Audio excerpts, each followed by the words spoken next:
the ornaments that I've done.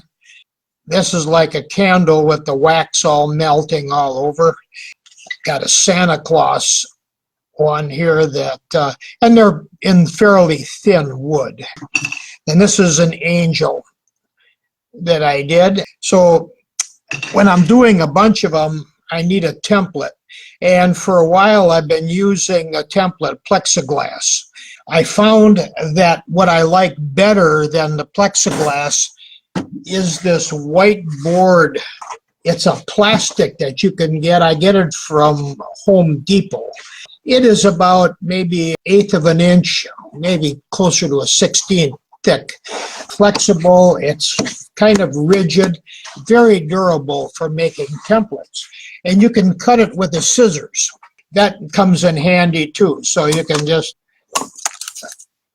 take and clip it off with a scissors. So how I use it is I draw the patterns. First of all, I have the pattern on paper.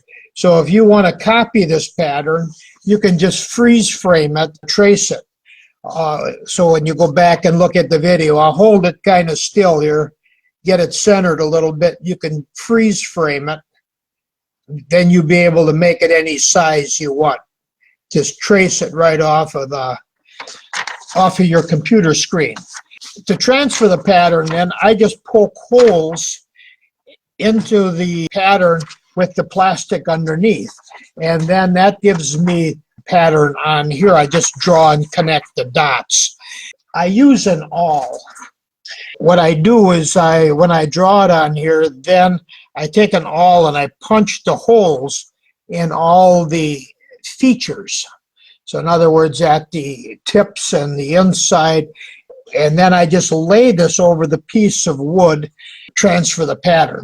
We're using 2 chisels tonight, the number 3 chisel, your big one, and we're using the 47, the V tool, with the 45 degree on the V tool.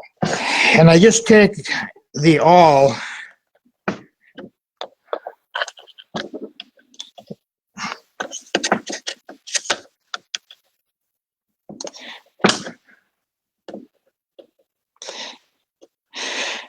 and I have a big enough template here of the plastic where I can hold it good, where it isn't going to move while I'm poking the holes in it. Now the type of wood I'm using is aspen, and I got the aspen from Menards. So I'm seeing the dots.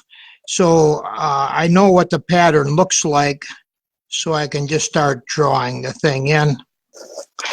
And I'm not real fussy, as you can see when I'm drawing it in.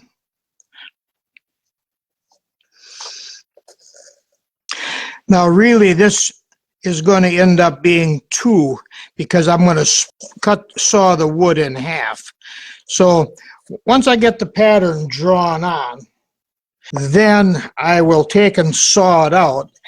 I generally use my bandsaw, but I'm going to use a coping saw here tonight. And the coping saw is pretty quick. For many years I used the coping saw, probably the first 10 years of my business.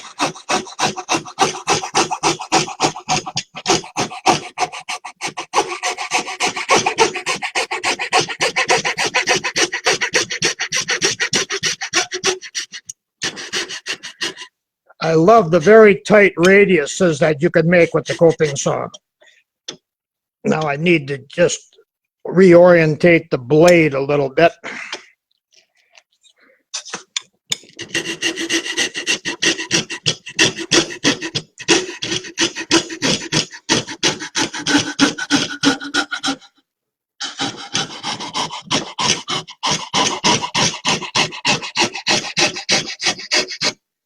So I'm using the pegboard with the pegs in there. So these are going to be the 2 that we're going to be working on tonight. This one here is a nice star, and this is a little different design. And I'm using little bitty brass eyelets for the hanging of it. This one here, you could put the little string right through the hole on it. When I draw the pattern on and I saw the outside of it, then I drill the holes. And after I drill the holes in there, then I saw that design in the inside. If you don't have a saw that'll get in there, the coping saw does, the one I just finished using, you just disconnect the blade and you poke it through. Or a scroll saw works really nice. I use a scroll saw mostly for that. I draw a line around it, use the saw to split it in half. And then when you split it in half, that makes two of them. So you draw the line just by taking your finger and using it as a guide as you're going around. So once you have it sawn in half, we're not going to saw it in half tonight. We're going to do the carving on it.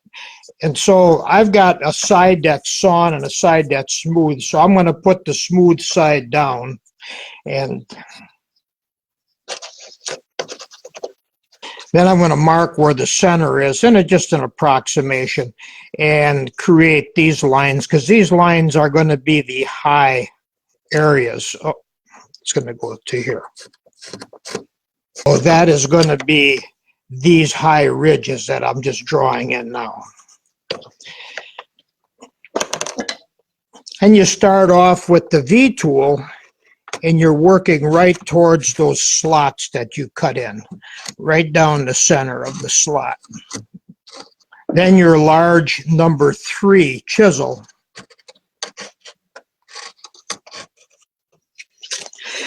Now be mindful of the grain direction, what the smooth side of the cut is. You will notice right away if you're going in the wrong direction on it.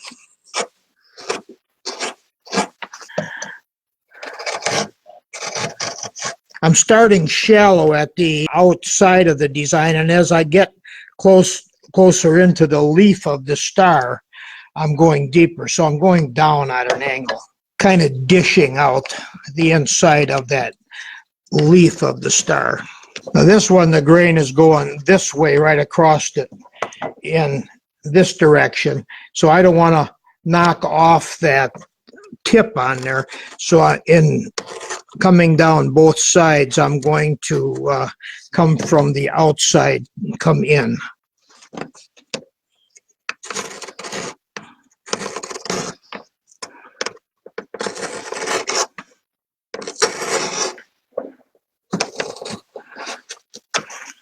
The front of the star is dished out. So when I form the back, it's rounded off.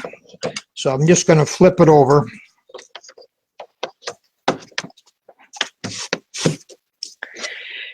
Still taking the number 3 gouge. Now, probably it would be best to mark your center and do the V-cuts. You're going from shallow in the center to deep as you go out towards the joint. So it's just repeating this process as you go around the star. So the other thing I wanted to talk about is this star here. When you're doing a star like this, making a flat surface, when you want to get the ridges, really nice sharp ridges here, to make the flat areas, first of all, let me just do the stop cuts here.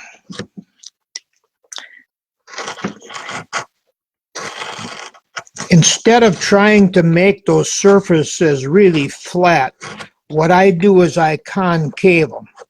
And that gives a nice sharp point as you come up.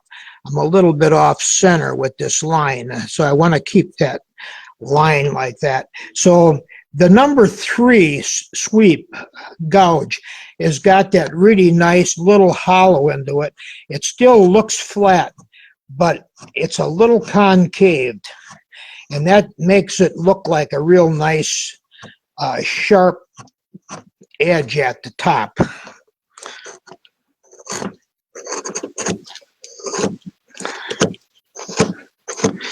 So the 2 concave surfaces kind of come up like this. And it's not really noticeable that it's concave, but it gives you a little better ridge than if you were using a number 1 chisel without any concaving at all. So then I just kind of work that towards the center line.